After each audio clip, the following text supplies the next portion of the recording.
Hey everyone, welcome to My Ex Appeal, Your Everything Divorce podcast. We are the friends that you didn't know you needed. I am Joey Camaro and I am here with Mandy Baker. And we are your best friend. So, Mandy. They press play again. Sorry. Maybe. Oh, you don't know that.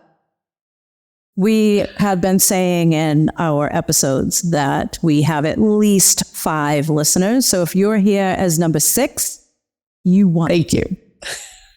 Cue the balloons. So today's topic is mediator versus attorney. And I know that sounds super scary. And if you're going through a divorce or you are thinking about a divorce, the whole process can be very, very overwhelming.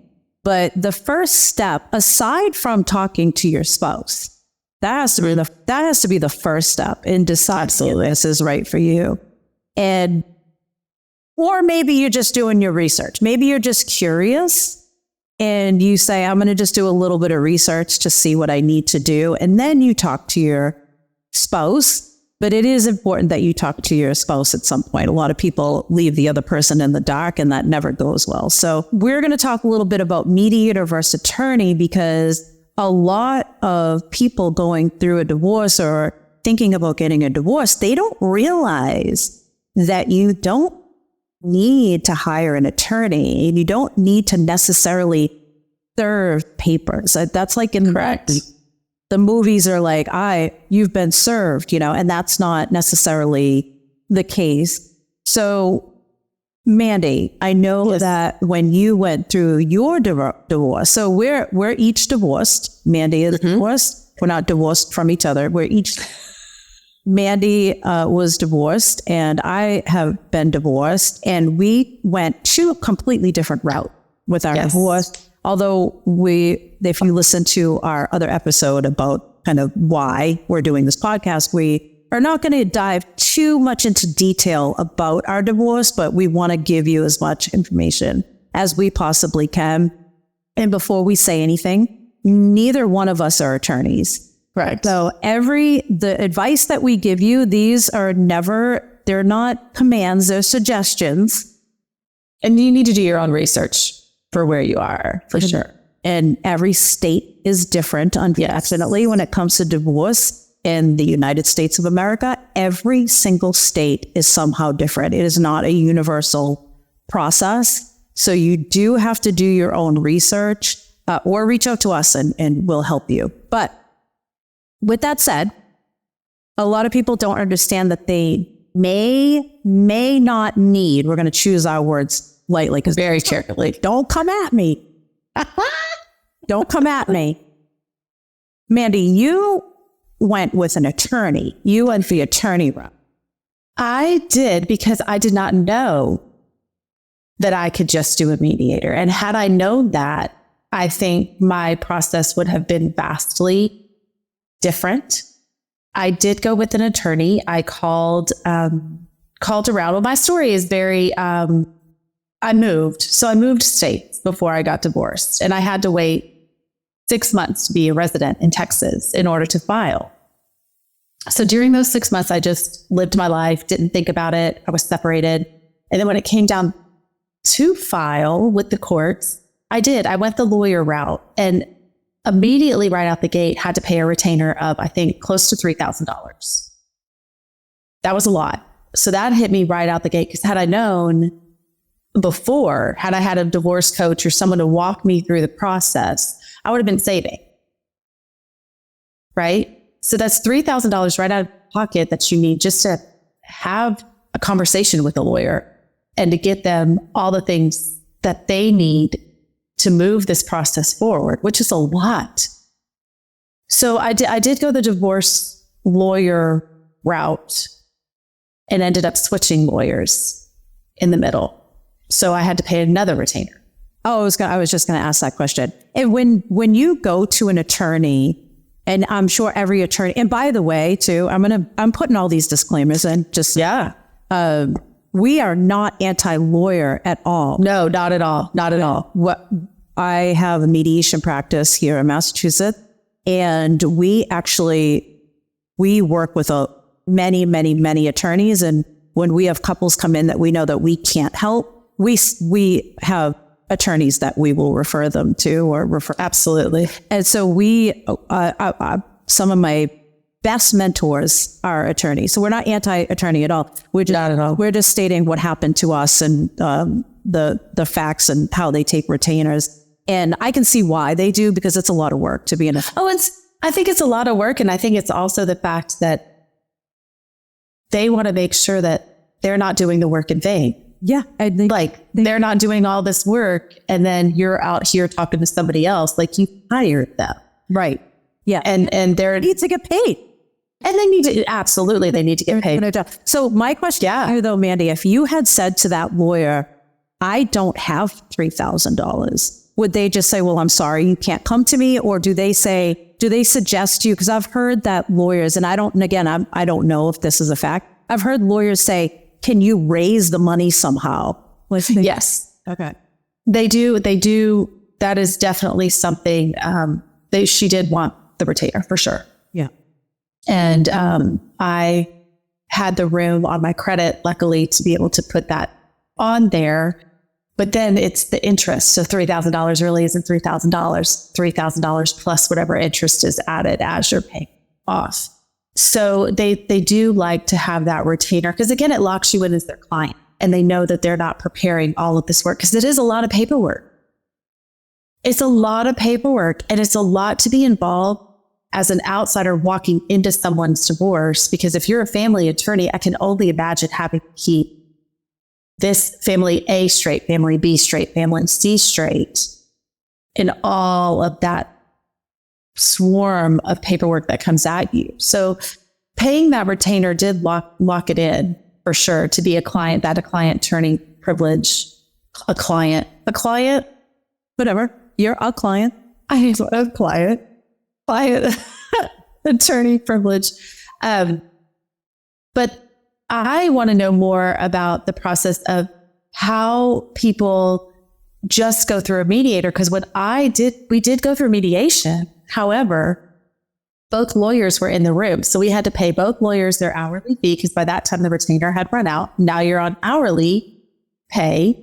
And that hourly pay, Joey, is broken down into 10-minute segments. So if they read an email for 10 minutes, whatever their hourly pay is, you're getting billed.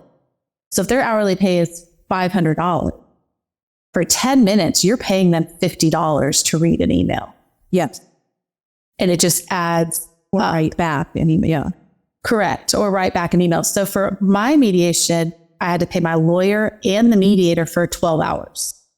And you sat in a room, and this was at the court, or you faced? No, the court in Texas, from what I understand, and this is my experience, I was told that we had to go through mediation first because the family law was so backed up in the county that the judges wanted you to try to work it out with the mediator first. Yeah. But because if you think about it, when you go to court, here's someone who doesn't know you, doesn't know your circumstances, all of a sudden making a judgment, like you have to abide by what they decide for your family. Right.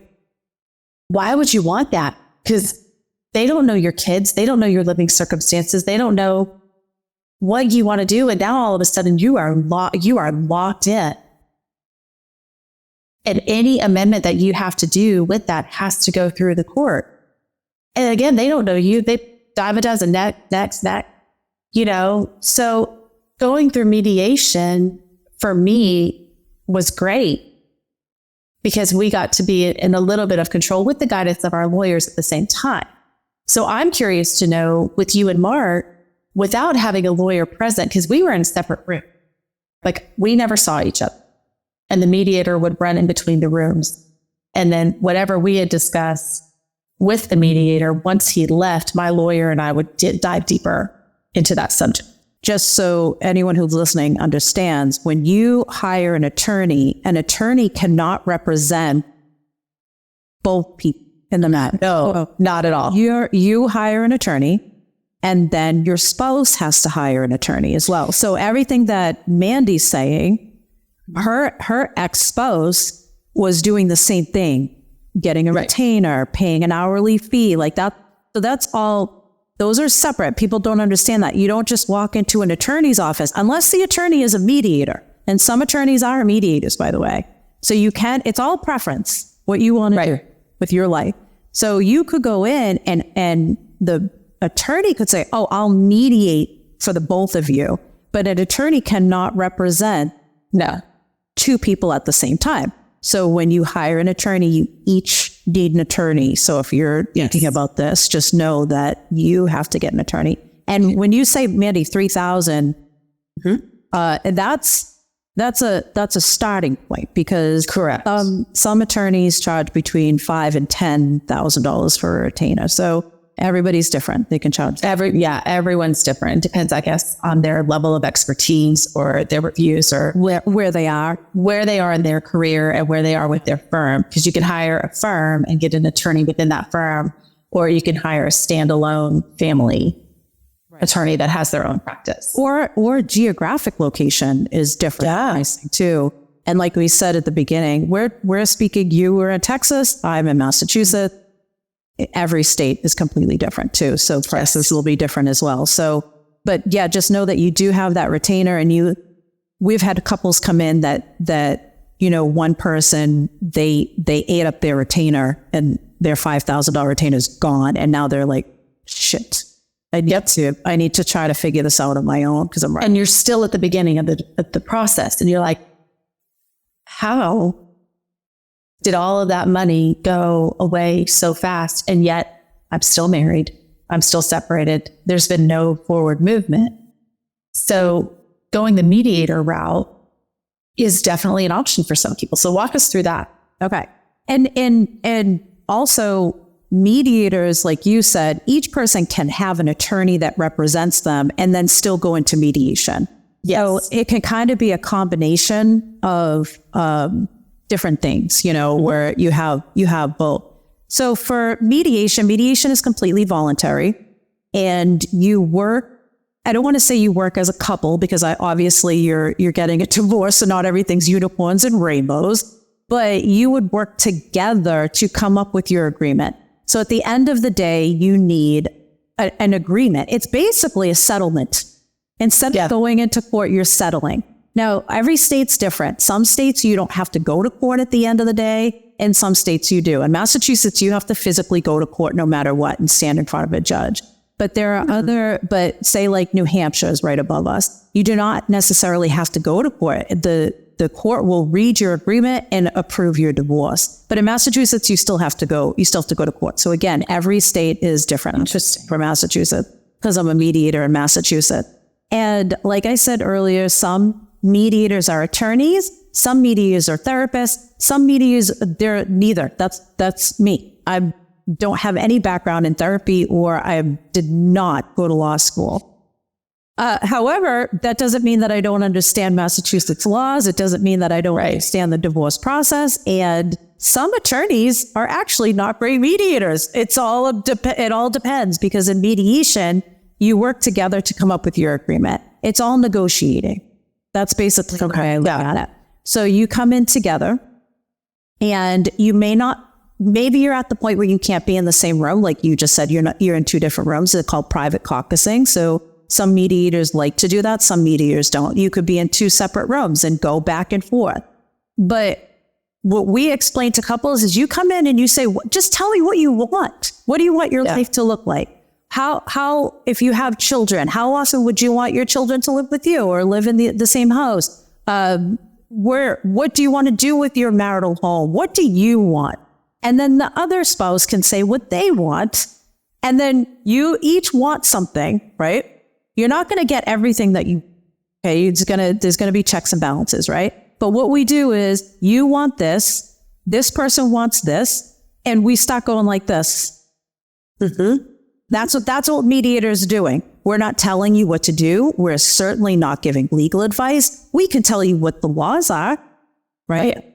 Right. We're not going to tell you what to do. You're an adult going through this together. You don't know what you don't know. That's why we're there to kind of help you. We give you creative ideas on things that you can do, because we had we went to it was online, but a conference essentially for mediators. And this one mediator, she had such a great analogy. You have one table, one dining room table, and you have one tablecloth on that table. And maybe that tablecloth, because your money has been tight for years, maybe that tablecloth barely even fits over that dining room table. Oh. And you're constantly pulling from one side, pulling from the other, trying to get that tablecloth on the table.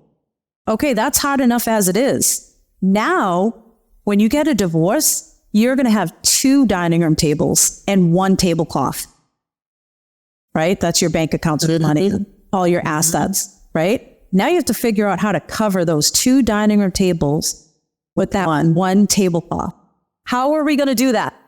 What are we going to creatively come up with so you can each live your lives? And that's what the court wants to see. The court wants to make sure that you can each live, and especially if you have children in the mix, that your children are going to be able to live as well, right? And that your children are not going to have a vastly different life at one house than the other. So yeah, that's true. They're not going to go to a mansion on the weekends and this shack dump during the week. Mm-hmm. So you're working together to come up with that agreement together. So that's the difference with an attorney. Attorneys, basically, you're kind of one attorney's here, one attorney's here. They're kind of fighting it out, back and forth, back and forth. You go in front of a judge. And like you said, Mandy, the judge is going to make your decision on your life. On your life. And I know you don't like your spouse right now, or you guys are not getting along, but if you can figure out a way to just work together to decide your life, you need to figure out a way to decide your life.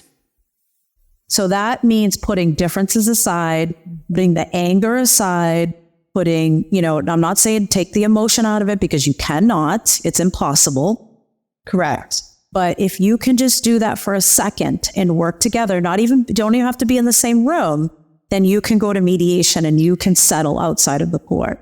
I wholeheartedly agree with everything you just said. I also want to say that had I done the work, I was in therapy prior to going through my mediation, but had I done the work and had I had a friend who understood what I was going through, sit down with me and say, okay, you're about to go into mediation for your life.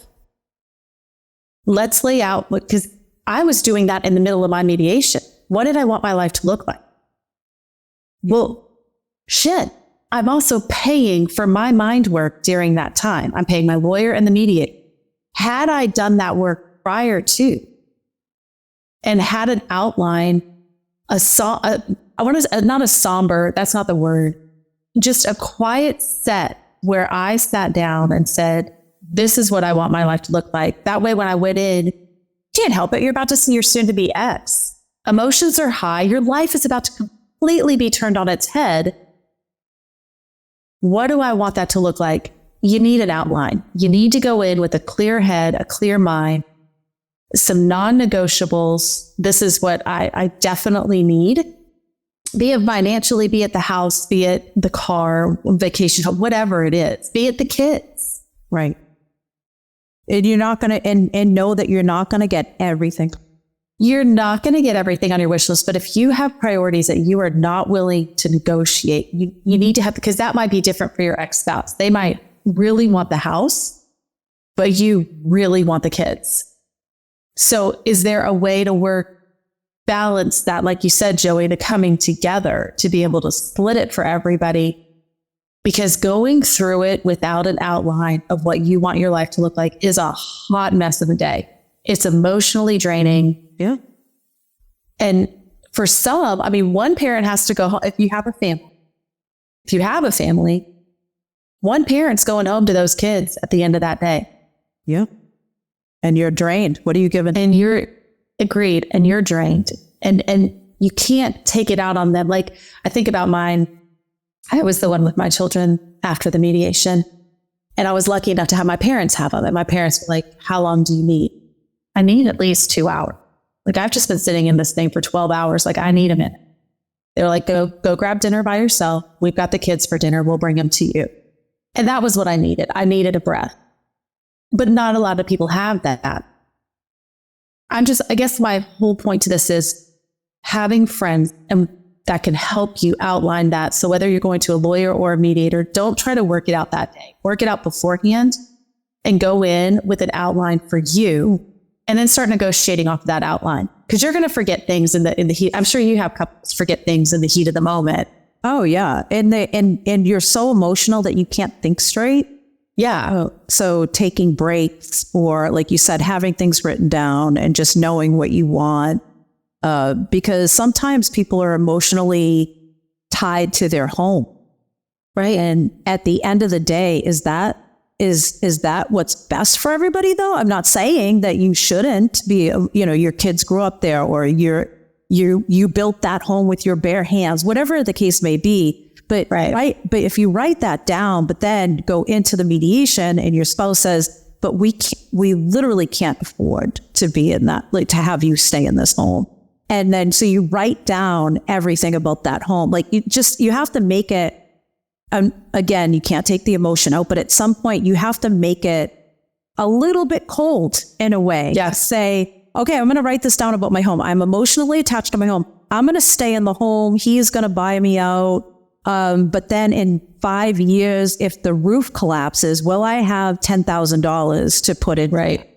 So you maintain it. Yeah. Like, do I know how to mow the lawn? And no, I don't want to mow a lawn, but will I be able to hire somebody at $300 a week to come mow my lawn? Like, so you have to be in the right state of mind, because this is how you're going to live your life. So, right. Like you said, writing things down, having some sort of an outline, and having friends that understand this process. So like, yes, I think Mandy, like meaning like us, we're your friends, right? So, because listening to too many people will throw you for a loop, because it's bad.